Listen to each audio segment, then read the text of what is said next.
March 21st, 1945. Lüneburg Heath, Germany. The advancing British Eighth Army had left a trail of shattered German armour across the North German plain. Hauptmann, Captain Klaus Zimmermann of Panzer-Abwehr Abteilung 23, watched his gauges carefully as his vehicle lurched across the muddy field. The captured British Sherman tank, its distinctive long-barreled 17-pounder gun extending well beyond the turret, responded sluggishly to his controls, its tracks churning the wet spring soil into a quagmire. 2 weeks earlier, this very tank had destroyed 3 German Panzer IVs in rapid succession before becoming immobilized when a track was damaged by artillery fire. The British crew had abandoned their vehicle, expecting to destroy it with demolition charges, but a rapid German counterattack had prevented them from completing the task. Now, this captured oddity, a modified Sherman with killing power far beyond the standard American tank, was being driven to a secure testing facility where German engineers would learn its secrets. If you're enjoying this deep dive into the story, hit the subscribe button and let us know in the comments from where in the world you are watching from today. Hauptmann Zimmermann guided the tank, designated Sherman Firefly by the British, toward the waiting railcar. He had spent his entire military career fighting Allied armour, first in North Africa, then Italy, and finally across the Western Front. He understood tanks intimately, their capabilities, their weaknesses, and most importantly, their killing power. This modified Sherman, with its unnaturally long barrel, represented something his comrades had learned to fear with almost superstitious dread. German tankers called it the long-nosed bastard for its distinctive profile and devastating punch. The 17-pounder gun mounted in the Sherman Firefly had been claiming German tanks at ranges previously considered safe, conventional. Wisdom among panzer crews held that American Shermans were dangerous only in overwhelming numbers, individually inferior to German armour, but produced in quantities that made qualitative advantage irrelevant. This variant, however, defied that comfortable narrative. It killed with the authority of a tiger while wearing the uniform of a Sherman. The tank was secured to the rail car using heavy chains, its distinctive long barrel carefully covered with tarpaulins to prevent Allied reconnaissance aircraft from spotting the prize. The journey to the testing facility at Kummersdorf, 40 kilometers south of Berlin, would take 2 days, assuming the increasingly unreliable German railway system could avoid Allied bombing long enough to deliver its cargo. Zimmermann climbed down from the driver's position, his uniform stained with the unmistakable mixture of oil, grease, and sweat that marked every tanker regardless of nationality. A young Waffen-SS officer approached him, clipboard in, and, "Is this really the British modification we've heard about?" the officer asked, his voice betraying both curiosity and skepticism. "It is," Zimmermann replied simply. "The 17-pounder. It's killed more of our tanks in the past 6 months than I care to count." The SS officer walked around the vehicle, studying its profile. "It doesn't look so different from the standard Sherman," he noted, "except for that absurdly long gun." "That absurdly long gun can penetrate a Panther's frontal armour at 800 meters, Zimmermann said quietly. "I've seen it happen.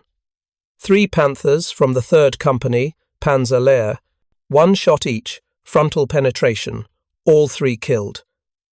The officer's expression changed from skepticism to concern. "1 shot through frontal armour? That's impossible. The Sherman is an inferior design. Our intelligence reports—" "Your intelligence reports are outdated," Zimmermann interrupted. "This isn't 1942 anymore. The enemy learns and adapts. This modification represents something our high command has consistently underestimated: Allied industrial flexibility and pragmatism." The journey to Kummersdorf proceeded without incident, a minor miracle in the chaos of Germany's collapsing infrastructure. Allied bombing had reduced much of the Reich's railway system to twisted metal, but this particular shipment carried high-priority markings from the Waffenamt German Army Weapons Agency, ensuring it received whatever resources remained available for transportation. On March 23, 1945, the captured Firefly arrived at Kummersdorf, the German Army's primary testing ground for weapons development. The sprawling facility had evaluated every major German armoured vehicle since before the war. Now, with Soviet forces approaching from the east and Anglo-American armies driving from the west, its engineers worked with increasing desperation to find technical solutions to what had become a hopeless strategic situation. Oberst Colonel Dieter Nollau, Chief of Comparative Tank Evaluation at Kummersdorf, personally supervised the unloading of the captured Firefly. His team had tested captured enemy equipment throughout the war: Soviet 34s, American Shermans, British Cromwells. But this particular vehicle held special interest. The 17-pounder gun represented a capability that German intelligence had dismissed as technically infeasible, successfully mounting a high-velocity, large-caliber anti-tank gun in the relatively small turret of a Sherman tank. "Remove the camouflage and concealment materials," Nollau ordered. "I want this vehicle thoroughly photographed from every angle before we begin the technical evaluation." As the tarpaulins came off, revealing the distinctive long barrel of the 17-pounder, several engineers gathered around the vehicle. One of them, Dr. Ferdinand Porsche, had been summoned from his work on the Entwicklung series of prototype tanks to examine this British modification. "So this is what's been destroying our Panthers," Porsche said quietly, running his hand along the barrel. "The British solution to the armour problem. Not just British," Nollau corrected. "American chassis, British gun, Allied cooperation at its most effective." Porsche nodded thoughtfully. "We considered a similar approach with our Panzer IV, mounting the long 75mm Quake-42, but we determined the turret ring was too small to handle the recoil forces." "Evidently, the British solved that problem," Nollau said. "That's precisely what we need to understand. How they managed to fit this oversized gun into an undersized turret without compromising the vehicle's combat effectiveness." Over the next 72 hours, the captured Firefly was subjected to exhaustive examination. Every component was photographed, measured, and documented according to standard German evaluation protocols. The turret was carefully removed to reveal the modified interior, where British engineers had performed what German observers recognized as a masterpiece of practical engineering. The 17-pounder gun, officially designated Ordnance QF 17-pounder, measured 17 feet in length and weighed over 4,000 pounds, including its breech and recoil mechanisms. Its installation in the Sherman's turret represented a technical achievement that German engineers had considered impossible based on their own attempts to upgrade existing vehicles. Dr. Werner Ossenberg, head of the Waffenprüfamt Weapons Testing Office, arrived to personally inspect the captured tank. His preliminary report, dictated on-site and later found in captured German archives, revealed both professional admiration and strategic concern. The British modification of the American M4 Sherman, designated Firefly, represents an engineering approach fundamentally different from our own, where German design philosophy emphasizes purpose-built excellence, designing optimal vehicles for specific tactical requirements. The Allied approach demonstrates remarkable pragmatism and industrial efficiency. The 17-pounder gun installation reveals improvisational engineering of the highest order. The British designers clearly recognized the inadequacy of the Sherman's standard 75mm gun against our Panther and Tiger tanks. Rather than designing an entirely new tank, which would require retooling entire factories and retraining crews, they modified an existing platform to accept a weapon capable of defeating our best armor. The turret modifications are particularly noteworthy. To accommodate the significantly larger breech of the 17-pounder, British engineers relocated the radio to the hull, removed the turret basket, redesigned the gun mantlet, and created an ingenious counterweight system at the rear of the turret to balance the heavier gun. The gun itself has been rotated 90 degrees, clockwise, to allow the breech to clear the turret ring when recoiling. These modifications, while appearing crude by German engineering standards, achieve their intended purpose with minimal disruption to existing production lines. This approach, sacrificing ideal design for practical effectiveness, enables the Allies to rapidly deploy countermeasures to our technological advantages without the delays inherent in developing entirely new weapons systems. The testing program continued with firing trials at Kummersdorf's range facilities. Engineers prepared captured Panther and Tiger tanks as targets, positioning them at various distances and angles to assess the 17-pounder's penetration capabilities against Germany's best armour. The results shocked even the most skeptical observers. Using standard armour-piercing AP ammunition, the 17-pounder penetrated a Panther's frontal armour at ranges exceeding 1,000 metres. With specialised armour-piercing, discarding, sabot APDS rounds, a technology that German engineers had experimented with but never successfully deployed in significant numbers, the gun could defeat a Tiger's frontal armour at similar ranges. Oberstleutnant, Lieutenant Colonel Hans-Joachim Schwedler, who had commanded Panthers on the Eastern Front before joining the evaluation team at Kummersdorf, watched the firing trials with growing concern. "The standard Sherman we could handle," he commented to a colleague. "Even at close range, its 75mm gun struggled against our frontal armour. But this," he gestured toward the Firefly, "this changes everything. No wonder our tank losses have increased so dramatically since last summer." If you find this story engaging, please take a moment to subscribe and enable notifications. It helps us continue producing in-depth content like this. Further examination of the 17-pounder ammunition revealed another aspect of Allied pragmatism that impressed German engineers. The British had developed specialised ammunition types that maximised the gun's effectiveness without requiring modifications to the weapon itself. The APDS round, in particular, represented a level of metallurgical sophistication that Germany, despite its traditional excellence in materials science, struggled to match in 1945 due to critical strategic material shortages. Dr.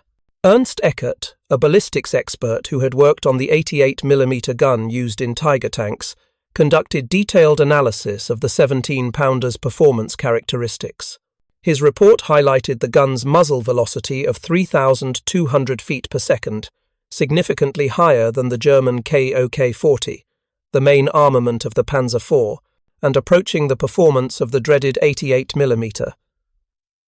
The British have effectively created a tank destroyer using a mass-produced chassis, Eckert noted. This represents a fundamentally different approach to anti-tank warfare than our own, where we design specialized vehicles like the Jag Panther or Jag Tiger, purpose-built tank destroyers with excellent armor and firepower but limited tactical flexibility. The Allies have modified an existing mediocre platform to achieve similar anti-tank capability while retaining the versatility of a turreted tank. As testing continued, German engineers discovered subtle details that revealed the 17-pounder's development history.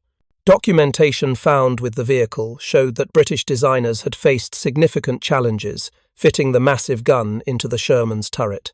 The solution they developed, rotating the gun and breech assembly, eliminating the turret basket, and relocating various components, represented pragmatic engineering rather than elegant design. One detail particularly impressed the German evaluation team. The Firefly retained the Sherman's standardized maintenance requirements and parts, and compatibility with the regular fleet. This meant that maintenance crews could service both standard Shermans and Fireflies, with minimal additional training, and many components remained interchangeable between variants. "This is industrial warfare at its most efficient," observed Dr. Karl Otto Sauer, who had been sent to observe the evaluation as a representative of Albert Speer's armaments ministry. The Allies have taken a mass-produced platform with established logistics and training systems and upgraded its primary weakness, firepower, without disrupting the overall production and support infrastructure. Sauer's assessment cut to the heart of Germany's increasingly desperate strategic situation. By 1945, German industry, despite Albert Speer's remarkable organizational achievements, simply lacked the capacity to produce tanks in quantities comparable to Allied production. American factories alone were producing Shermans at a rate that exceeded total German tank production of all types combined.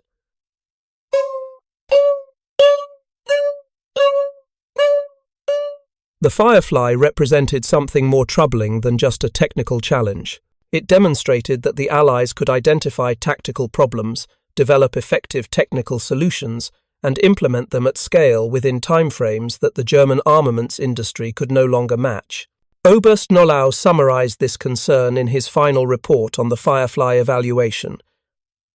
The enemy has adopted a philosophy of good enough that, when combined with overwhelming production capacity, proves more effective than our pursuit of technical perfection. This captured vehicle demonstrates that adequate solutions rapidly implemented at scale ultimately prevail against optimal solutions delivered too late and in insufficient quantities. The historical irony of this assessment was that the Firefly itself represented a British response to Germany's earlier technical advantages.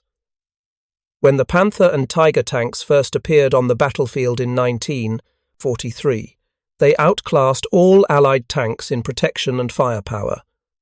The British 17-pounder had been developed specifically to counter these threats, first as a towed anti-tank gun and later adapted to the Sherman chassis as an expedient solution until purpose-designed tanks could enter production. By April 1945, as the evaluation at Kummersdorf concluded, the strategic situation had deteriorated beyond any technical solution. Soviet forces were less than 50 kilometers from Berlin. American troops had crossed the Rhine and were driving into central Germany. The Third Reich was collapsing under the combined weight of Allied military power, much of it expressed through weapons systems that were individually inferior to German equivalents, but produced in quantities that made quality advantages increasingly irrelevant. The final chapter of the captured Firefly came as Soviet forces approached Kummersdorf in late April 1945. Rather than allow the tank to fall into Soviet hands, Oberst Nollau ordered it destroyed along with the comprehensive documentation from the evaluation program. German engineers placed demolition charges at key structural points and detonated them, reducing the vehicle to a twisted mass of metal. The knowledge gained from the evaluation, however, survived in fragmentary form. After the war, British intelligence officers interviewing captured German engineers discovered the extent of the Kummersdorf tests. Several engineers who had participated in the program were later recruited to work on tank development for both Western nations and the Soviet Union during the Cold War, bringing with them the lessons learned from examining the Firefly. The story of the captured Sherman Firefly encapsulates a broader truth about the technological aspects of World War II. Germany's pursuit of technical excellence, designing the objectively superior weapons in many categories, ultimately proved less effective than the Allied approach of producing adequate weapons in overwhelming quantities and rapidly implementing practical improvements to address specific battlefield challenges. The 17-pounder gun mounted in the Sherman Firefly represented this philosophy perfectly. It was not an elegant solution by German engineering standards. The gun fit awkwardly in the turret, reducing crew space and requiring significant compromises in layout and operation. But it worked. It provided Allied tankers with a weapon capable of defeating Germany's best armor at combat ranges. And most importantly, it reached the battlefield in time to make a difference, something that Germany's technically superior but endlessly refined and delayed projects increasingly failed to achieve as the war progressed. In the final analysis, the Firefly taught German engineers a lesson they could recognize but no longer apply. Industrial warfare rewards practical solutions implemented quickly, at scale over perfect solutions, delivered too late. The 17-pounder, hastily adapted to an existing chassis, helped defeat the technically superior German tanks precisely because good enough now ultimately prevails over perfect too late in the brutal mathematics of modern industrial warfare. The knowledge gained from the captured Sherman Firefly evaluation spread through the highest levels of the German military command by late April 1945, creating ripples of disquiet among those who understood its implications. General Heinz Guderian, the brilliant armor tactician who had pioneered blitzkrieg warfare and now served as acting chief of the German General Staff, received the final report from Kummersdorf just days before being dismissed by Hitler for defeatism. Guderian read the document in the sparse quarters that had become his office as Berlin crumbled around him, the distant thunder of Soviet artillery punctuating each page turn. What troubled Guderian most was not the 17-pounder's technical capabilities. He had long been aware of its devastating effect on German armour, but rather what the weapon represented about the fundamental nature of industrial warfare. The report confirmed what he had argued since 1943. Germany could not win a war of attrition against enemies with vastly superior industrial capacity. The Firefly embodied this reality with brutal clarity. The British solution, Guderian later wrote in his post-war memoirs, revealed an understanding of warfare that eluded our leadership. While we produced the objectively superior Panther and Tiger tanks in quantities too small to be strategically decisive, the Allies produced the adequate Sherman in numbers that overwhelmed us, then pragmatically upgraded its primary deficiency. The 17-pounder transformation demonstrated that industrial strategy matters more than technical superiority in modern warfare. As the Third Reich collapsed around them, German tank commanders on both the eastern and western fronts developed tactical responses to the Firefly threat that spoke volumes about its battlefield impact. Surviving combat reports from panzer units fighting in Normandy and the Netherlands show that German tank crews were explicitly ordered to target Fireflies first in any engagement with Allied armour formations. The distinctive longer barrel made the Firefly easily identifiable on the battlefield, and experienced German tankers would prioritise destroying these vehicles before engaging standard Shermans. This targeting priority represented perhaps the most sincere form of professional respect. German tankers, many with years of combat experience and multiple tank kills to their credit, had learned through painful experience that the Firefly could kill them at ranges they had previously considered safe. The standard practice among panzer units became kill the 17-pounder first, then deal with the regular Shermans. Hauptmann Otto Karius, a Tiger commander credited with destroying more than 150 enemy tanks, wrote in his post-war account Tigers in the Mud about encountering Fireflies during the 1944 Normandy campaign. The first time my Tiger was penetrated was by one of these modified Shermans. The standard American tanks we had learned to handle, even their 76mm variants, could only threaten us at close ranges and from flank positions. But this British conversion with its absurdly long gun changed the calculation entirely. We learned to identify them by sight and to eliminate them immediately when spotted. This tactical adaptation highlighted a psychological aspect of the Firefly's impact that transcended its technical capabilities. The 17-pounder created uncertainty among German tank crews who had previously operated with confidence in their armour's superiority. Tigers and Panthers, once nearly invulnerable when properly positioned, now had to consider that any collection of seemingly inferior Shermans might include the lethal variant that could destroy them at normal combat ranges. Sergeant Alistair Morrison, a British Firefly gunner with the 4th County of London Yeomanry, recorded in his war diary an encounter that illustrated this psychological advantage. On July 28, 1944, near Caumont in Normandy, Morrison's troop of 4 Shermans, 1 Firefly and 3 standard models encountered 3 German Panther tanks at approximately 800 metres. The Germans spotted us and immediately began to withdraw behind a ridge, Morrison wrote. This behaviour puzzled us, as they held the advantage in both armour and normal circumstances would have engaged. Our troop commander believed they had identified our long-barrelled 17-pounder and chose to avoid engagement rather than risk destruction. The very presence of the Firefly had deterred what should have been, for the Germans, a favourable engagement. This incident, replicated across countless small unit actions in 1944 and 1945, demonstrated how technical upgrades could have impacts beyond their direct combat effects. The 17-pounder created uncertainty in the minds of German tankers accustomed to clear qualitative superiority. This uncertainty forced tactical conservatism precisely when Germany's strategic situation demanded aggressive action to compensate for numerical inferiority. The Firefly's broader significance extended beyond its specific combat capabilities into the realm of industrial philosophy. Dr. Albert Speer, Hitler's armaments minister and the organizational genius who had dramatically increased German war production despite Allied bombing, recognized that the Firefly represented a fundamentally different approach to industrial warfare than Germany's. In a meeting with Hitler in January 1945, documented in captured German records and in Speer's post-war writings, he attempted to explain the Allied approach using the Firefly as his primary example. The enemy has adopted a philosophy of adequate weapons, adequately improved that we cannot match given our resource constraints.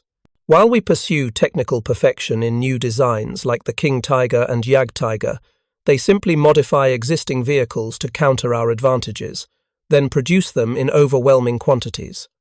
Hitler, increasingly detached from military reality in the final months of the Reich, dismissed Speer's analysis. He continued to believe that wonder weapons like the Messerschmitt 262 jet fighter and the massive Jagdtiger tank destroyer could reverse Germany's fortunes, despite the logistical impossibility of producing them in meaningful numbers.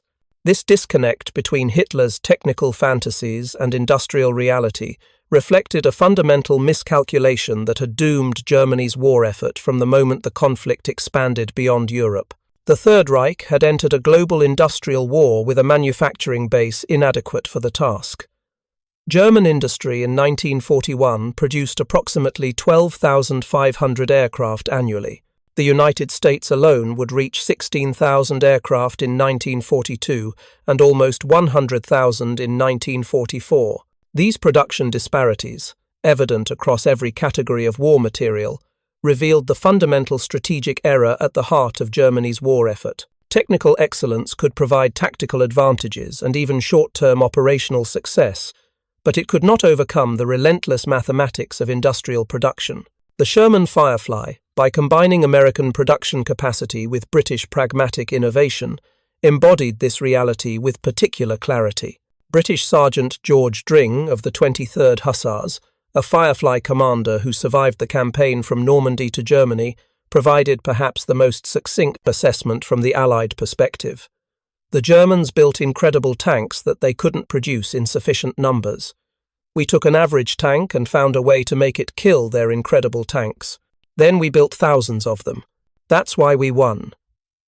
This observation, notable for its clarity and brevity, captured the essential truth that German engineers at Kummersdorf discovered through their painstaking technical evaluation. Industrial warfare ultimately rewards the adequate solution implemented at scale over the excellent solution produced in insufficient quantities. The human dimension of this equation often receives less attention in technical analyses, but deserves equal consideration. For the men who crewed tanks on both sides, these industrial and engineering decisions translated directly into survival probabilities. German tank crews in Panthers and Tigers benefited from superior armor protection, but suffered from mechanical unreliability, limited fuel supplies, and the knowledge that damaged vehicles would likely not be replaced.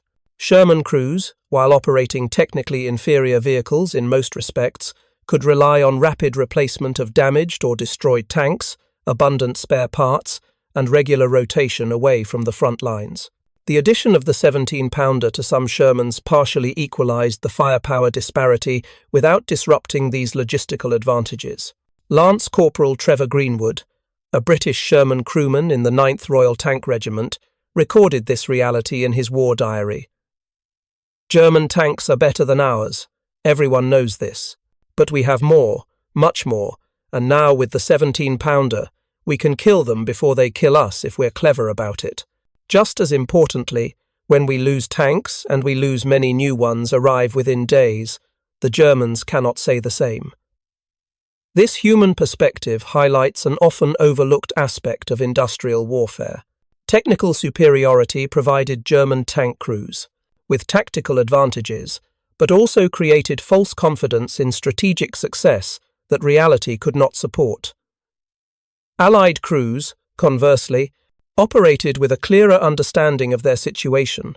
They were part of an overwhelming force that would ultimately prevail through sheer material superiority, augmented by practical improvements like the 17-pounder. The psychological impact of these different positions cannot be overstated. German tankers fought with increasing desperation as the war progressed. knowing that each lost tank represented an irreplaceable asset. Allied tank crews fought with the confidence that comes from material abundance, aware that their individual survival was not guaranteed, but that their side's victory was essentially inevitable given the production disparities. Captain David Render, a Firefly commander in the Sherwood Rangers Yeomanry who fought from D-Day to VE Day, captured this psychological difference in his post-war memoir. The German tankers we encountered in 1944 were individually excellent, well-trained, experienced, and equipped with superior vehicles, but they fought with the tension of men who knew they could not afford mistakes or losses.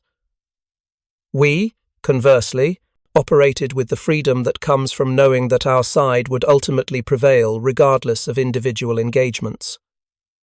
As the war in Europe reached its final phase in April and May 1945, the strategic lesson of the Firefly had been rendered academic by events. Allied armies advanced from west and east, overwhelming German forces through sheer material superiority, regardless of technical disadvantages. The Third Reich, having lost the industrial war long before, was now losing the military struggle that inevitably followed. Yet the lesson remained relevant for the post-war world that would emerge from the ruins of Europe. The captured Firefly's evaluation at Kummersdorf had demonstrated a truth about modern industrial warfare that would shape military thinking for decades to follow. Strategic success requires balancing technical excellence with production practicality and logistics efficiency. This lesson influenced post-war tank development across all major powers. The Soviet T-54-55 series, the most produced tank in history with over 100,000 units manufactured, embodied this philosophy perfectly. It was not technically superior in any single aspect, but it combined adequate protection, adequate mobility, and adequate firepower in a design that could be mass-produced and easily maintained under field conditions. American and British post-war tank development similarly reflected lessons learned from the Sherman experience, both its limitations and its successes. The British Centurion and American M48 Patton incorporated the firepower lessons from the 17-pounder while addressing the Sherman's protection inadequacies, all while maintaining production practicality. Even Germany, when it began rebuilding its military in the 1950s as part of NATO, abandoned the pursuit of technical perfection that had characterized wartime designs like the Tiger and Panther. The Leopard 1 main battle tank, entering service in 1965, prioritized production efficiency, maintenance practicality, and operational reliability alongside technical performance, a direct application of lessons painfully learned through wartime experience. The legacy of the Sherman Firefly thus extended far beyond its direct military impact in 1944 and 1945. It represented a philosophy of warfare that prioritized pragmatic solutions implemented at scale over theoretical perfection achieved in limited quantities. This approach, vindicated by Allied victory, shaped military thinking throughout the Cold War and beyond. For the individuals who experienced the war directly, these strategic and industrial realities translated into intensely personal experiences of loss, survival, and moral complexity. Tank warfare in World War II was brutally intimate, despite the mechanical interface between combatants. Crews often died within arm's reach of each other, burned alive in steel coffins or crushed by collapsing compartments. Sergeant Douglas Bauer, a Firefly gunner in the 23rd Hussars, described destroying a German Panther near Falaise in August 1944. I put a 17-pounder APDS round through the front plate at about 600 yards. Through my sight, I watched the German commander attempt to escape through his hatch as flames erupted inside their tank. He was only halfway out when their ammunition exploded. Later, when we passed the destroyed Panther, I saw what remained of the crew. They looked so young, just boys really, not much different from us. That's when I understood we weren't fighting tanks. We were killing other young men who happened to be inside tanks. This human dimension of technological warfare represents perhaps the most important legacy of innovations like the Firefly. Behind every engineering decision, every industrial policy, every tactical doctrine, stood human beings whose lives depended on these abstractions. The 17-pounder gun mounted in a Sherman tank meant that British and American tankers had a fighting chance against technically superior German armour. For those crews, this translated directly into survival probability, the difference between returning home or burning to death inside a penetrated tank. For German tank crews facing Fireflies, the 17-pounder represented the erosion of the qualitative advantage that had previously compensated for their numerical inferiority. It meant that even their superior Panthers and Tigers, in which they had placed such confidence, could be destroyed at combat ranges by a modified version of the Sherman they had previously dismissed. This reality created a particular form of psychological pressure unique to technological warfare. Equipment advantages, once established, create confidence bordering on arrogance. The erosion of those advantages through enemy innovation generates a crisis of confidence that often exceeds the actual technical impact of the innovation. Oberleutnant Michael Wittmann, Germany's most famous tank ace with 138 confirmed tank kills, encountered Fireflies during Operation Goodwood near Caen in July 1944. Although he survived that engagement, he was killed less than a month later when his Tiger was destroyed by either a Firefly or anti-tank gun near Villers-Bocage. Before his death, he had remarked to his battalion commander, "The enemy has found an answer to our Tigers. We can no longer rely on armour superiority as we once did." This observation from Germany's most successful tank commander captured the psychological impact of the Firefly beyond its direct tactical effect. It created uncertainty where certainty had previously existed, forcing defensive caution where aggressive confidence had once prevailed. As the war ended in May 1945, the technological race that had produced innovations like the Firefly immediately transformed into the post-war analysis phase. Allied technical intelligence teams descended on captured German facilities like Kummersdorf, gathering documentation and interviewing engineers to understand both German technology and German perceptions of Allied equipment. The broader historical meaning of the Sherman Firefly emerges from this post-war analysis. It represents not merely a technical solution to a tactical problem, but a philosophy of warfare that ultimately proved more effective than the German approach. The 17-pounder conversion embodied the Allied understanding that good enough now trumps perfect later in industrial warfare. It demonstrated that practical improvements to adequate equipment, produced in overwhelming quantities, ultimately prevails against technically superior equipment produced in insufficient numbers. This lesson transcends its historical context. In every field of human endeavour where resources are constrained, which is to say, every field there exists a tension between pursuing theoretical perfection and implementing practical adequacy. The Sherman Firefly, with its awkwardly retrofitted 17-pounder gun crammed into a turret never designed to accommodate it, represents the triumph of pragmatic adequacy over idealized perfection. For the men who fought and died in tanks during World War II, whether in technically superior German Panthers and Tigers, or in the more numerous, but individually less, capable Shermans, these industrial and engineering philosophies translated directly into personal fate. Each technical decision, each production priority, each tactical doctrine shaped their chances of survival in ways that transcended individual skill or courage. Perhaps the most profound legacy of innovations like the Firefly lies in this relationship between abstract industrial decisions and intensely personal human experiences. Behind every production statistic, every technical specification, every performance parameter stood human beings whose lives depended on the wisdom of these decisions. The 17-pounder gun, mounted in a Sherman tank, meant that Allied tank crews had a fighting chance against technically superior German armour.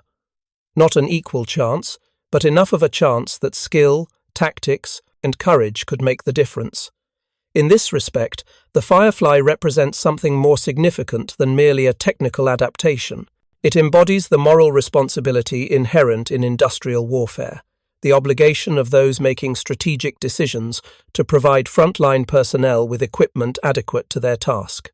The British decision to mount the 17-pounder in the Sherman, despite the technical compromises this entailed, fulfilled this moral obligation, within the constraints of wartime industrial capacity. As the echoes of World War II faded into history, the lessons learned from experiences like the Firefly evaluation at Kummersdorf became institutionalized in military procurement and planning across all major powers. No nation could afford to ignore the fundamental truth that the Firefly had demonstrated. Industrial capacity properly applied ultimately prevails over technical excellence inadequately produced. This truth contains both promise and warning for contemporary societies facing their own complex challenges. The promise lies in the demonstration that pragmatic solutions implemented at scale can overcome seemingly insurmountable problems. The warning emerges from the recognition that material advantages, when insufficient to the scale of the challenge, provide false confidence that reality eventually shatters. The captured Sherman Firefly at Kummersdorf, meticulously examined by German engineers in the dying days of the Tenneros. Third Reich thus stands as both historical artifact and enduring symbol, a testament to the triumph of industrial pragmatism over technical perfectionism, and a reminder that in the brutal mathematics of modern warfare, quantity has a quality all its own. Thank you for watching. For more detailed historical breakdowns, check out the other videos on your screen now, and don't forget to subscribe.